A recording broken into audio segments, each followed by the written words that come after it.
Where was my Emily in Paris type of experience? For people who haven't watched my vlogs, if you haven't already, please go watch it up here in the info button. Or is it, I think it's up here. I think it's up here.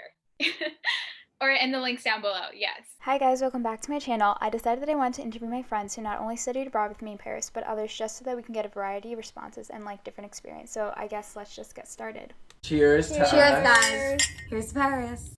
So my name is Bruno. For those who don't know me, I'm Brazilian. I live in São Paulo, Brazil. So I'm Luca. I'm from Italy, Rome. This is Juliana. I'm Colombian. My name is Sarah. My name is Lindsay. My name is Sarah. I'm a student at Fordham University. Hello, my name is Michael. I go to BARUCH. I'm a finance major. Shayna and Sebastian. Cheers. Cheers. I am Clement Lacudra. I am also at BARUCH CUNY. I'm studying international business. My name is Pendiori. So I'm Hiba. I just graduated from the Schulich School of Business. I'm from Canada. And I studied abroad at the University of Edinburgh. And I studied abroad in London last year. I was studying in Lyon, France. I studied abroad in Paris.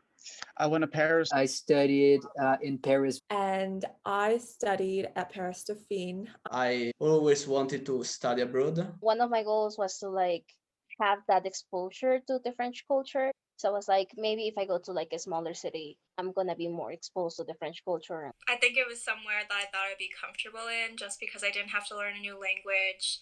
I just really loved the scenery. It felt calm and just a place to get away from everything that was happening. First, because of the language, I wanted to learn a little bit of French. Just the ability to travel and go to different countries because it's just so easy there. As I went to 7 different countries while I was in Paris. It was a very nice experience that I don't think I would have anywhere else. I felt kind of obligated to go back to my roots. What's one of your favorite memories from Paris or study abroad in general? I think I liked Arc de Triomphe the most. I have to be going to the catacombs, not the official way, especially going with friends and discovering something new. Well, Paris is a beautiful city, maybe one of the most beautiful in the world. The thing that I like the most is not only the city, but the people. So not the Parisians, but the people who were involved with us during the exchange.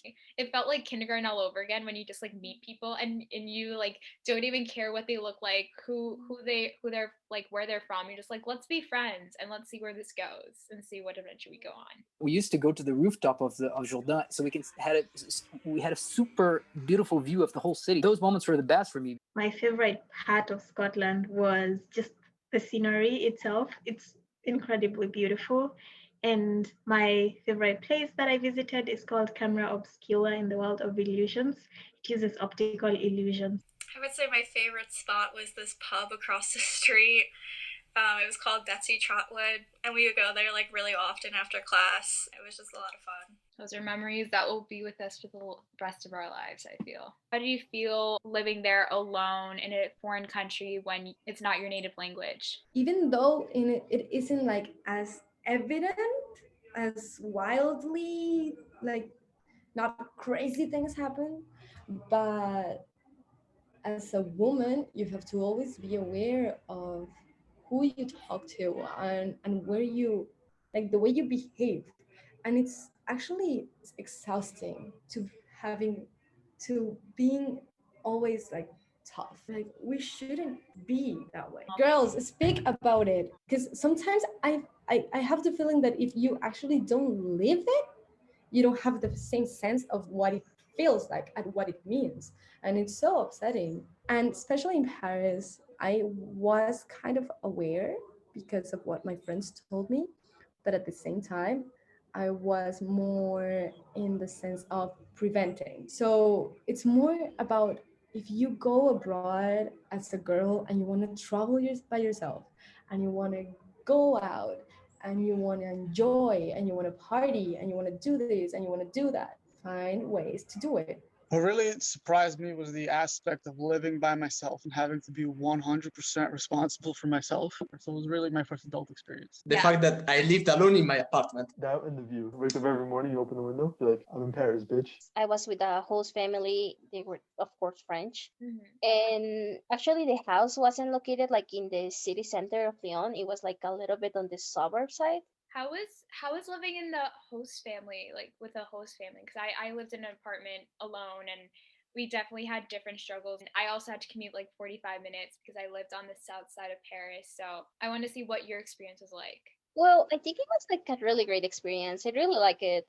They speak French, of course, and they speak only a little bit of English. So our main communication was trying to always speak French. So that helped me for me to like improve a little bit of speaking French and be more confident about speaking French. I wasn't like the only one there. There was also another international student living there, so I wasn't by myself all the time. And then also my host mom would make like other special dishes, and it was good. It was good to know how the interactions were.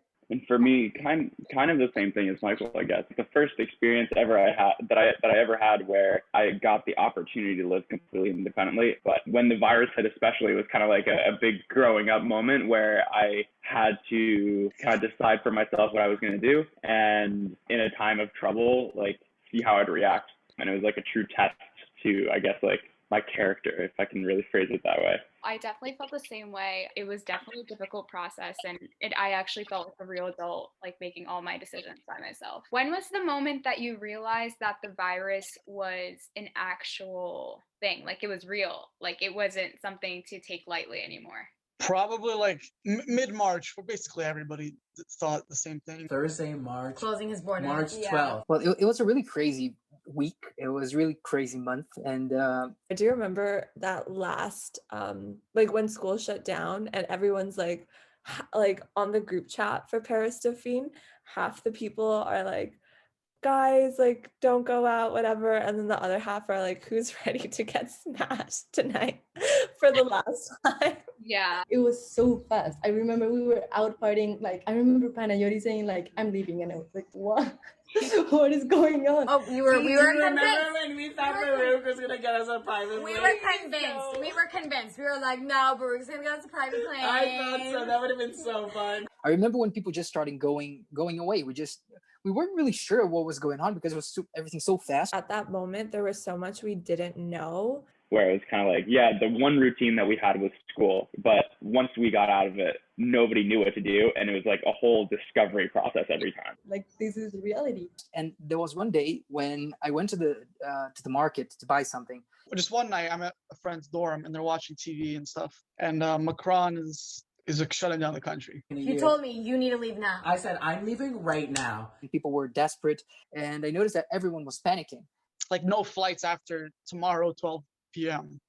I was like, oh boy, I'm supposed to leave tomorrow at 4 p.m. And I remember I talked to Tao and I was like, what the hell is going on? And everybody was so confused. And it was super kind of stressful. And then as soon as people started leaving, I thought, oh, is this the moment when my exchange is going to end? And so I'm mad and I'm played. So like it was a whole process of having to buy new tickets overnight. I thought that it wouldn't be a good idea to leave in a moment of when I was afraid. So I decided to stay, and I think it was a good decision. Part of me felt like I was jumping the gun, like maybe I did leave too early. And then part of me was like, no, this is really dangerous. And I was like, Shayna, like, I'm leaving right now. I was one of the few of the Dauphine exchange program students that actually stayed in Paris. I was totally convinced that that was the experience I wanted. Like with or without COVID, like I was going to be in Paris during that time. Because I had many experiences when I was there. So I don't regret it at all. I went shopping like 2 days before thinking I was going to stay, and then I ended up leaving. We left when Macron announced that he was closing his borders. Yeah. I'm like, I can't take all this stuff with me. And I remember just like literally giving you and Theo like everything. Until the last day, I never had to buy toilet paper again. All you guys from the US and Canada, I left the 17th. So did I. Yeah, on my flight, everyone was a study abroad student. It was so sad. That was one of the most crazy experiences of my life. I was like, I don't know, charge me, sue me, take my fingerprints. I don't care what you do. We were all scared. Get me to the United States. Yeah, I was like, get me to the United States. Is there a memory from Paris that you feel describes your whole study abroad experience? We were taking the tube, which is like pretty much the subway. And it was like me and some friends, and there was like a little boy who ended up like throwing up all over me, and we were like going out. Oh my God. And Like, and at the moment, it was like really obviously disgusted, but afterwards, we were laughing so hard because like I had to like buy new clothes, and we were like, what do we do? Like, but I think that was just like one of my favorite memories, just because it was so like unexpected, and like we just tried to make the most out of the situation. Do you remember when I took the wrong train for Versailles? Oh my god. I was gonna kill you, and then I got shit on by a bird. Supposedly it's good luck. Yeah, great luck.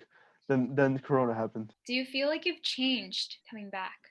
I'm definitely like more confident and like sure of myself, because I think studying abroad in general is like can be a scary experience. Just going to a new country, I had never been to Europe before, so it was definitely like scary to kind of adjust to all that. I mean, I know how to cook something else now. I don't know, Luca, your burgers were pretty raw. That thing was raw.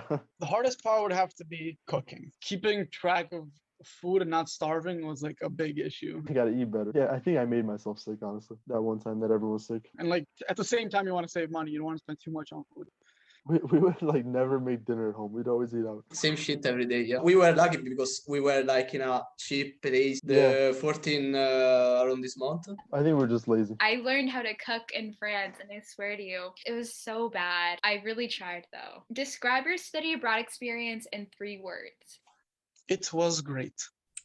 Ugh, that's so hard. I could talk about it forever, but I guess life-changing. Unique? Authentic. Challenging. Enjoyable. Fun. Lots of fun.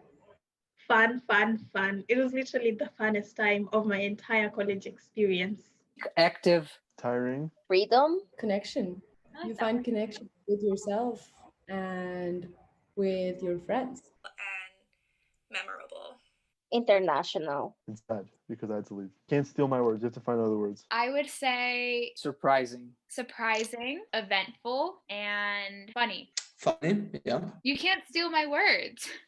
No, wait, just one. Okay, fun or funny, what's the same? It's not the same. Different from other people, I think. Intense. Whoa.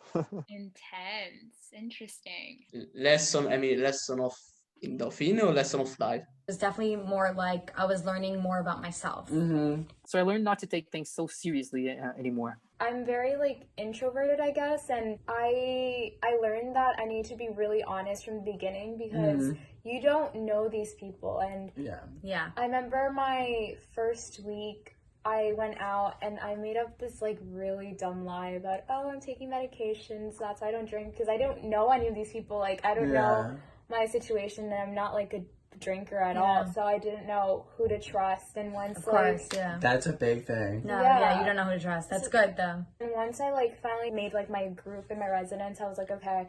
I was like, yeah, my medication's like done, and then You're good. like, That's a smart lie though. It's good that you lied. No, I'm so serious. once I like told them like, yeah, I don't drink, they accepted me. It was nice that I didn't feel like pressured. So if I did try something, it was like on my account. Do you have any recommendations for future study abroad students? Especially somewhere you don't speak the language, you have to be very mindful of your actions, of what you're doing, and of your body, and of where you are and who you're with. Always. Like, you can always have fun, but there always needs to be that room for caution. You know, try to like do things that locals would do. In Europe, there's this thing called Flixbus, where you can buy bus tickets to other cities, other countries for a minimum $1. Don't use Duolingo. It's useless. You're not going to learn any French. I mean, you'll learn some phrases, some basic phrases, but you'll learn more from just talking to people. Doesn't matter if you have a shitty French. It's different, and I'm gonna learn, and that's it. Yeah. I wasn't as successful as I thought I would be, but at least I learned something. Go to a city that has a lot to do. You're there for a limited amount of time. Just be yourself. There's no one you need to impress. You want to fit in, like try to bring things that kind of fit into that like style. And don't go to Cafe Oz every Wednesday. Do things alone is a strong form of independence. Do something new every single day and make the most of everything. If you have the time, do what you want to do. There's gonna be no optimal time to do it. You never know how much time you have. If you just have to take one thing from this video, just do it. You don't know when your time will be cut short. Do whatever you want to do. The education that you gain from simply just traveling in and of itself is something that you'll never get in the classroom. Thanks for watching, and if you're hearing this right now, a new series will come out sooner than you think.